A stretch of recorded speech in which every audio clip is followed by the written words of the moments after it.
পেটুত রামু পেটুত ভারী দিন রাতি ভাবে, পোলাও রুচি পায়েস তত মিঠাই খাবে, খাওয়ার কথা ভেবে ভেবে ঘুমের ঘরে রোজ এক রাতে দেখছে কেন মামার বাড়ি ভোজ, তত রকম খাবার পাতে ঠিকানা তার নেই, কোনটাতে যে ধরবে আরে হাতে রামু তাই,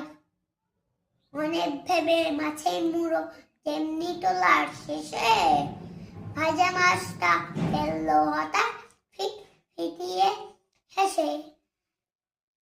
তাই না দেখে দইয়ের বাটি দুই পা তুলে যায়,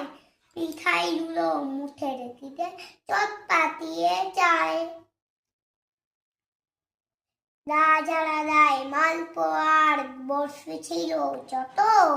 চলল লুচি দর দড়িয়ে তারি চাতার মতো, দৌড়ে এলো জিবে গজা দুই হাত জিভ নেড়ে, থত মতো রামুর পানে সবাই এলো তেরে, ভয়ের চোটে যেমনি রামু উত্তর মরিয়ে পড়ল নিচে ধপাস করে বিছানা বালিশ নিয়ে।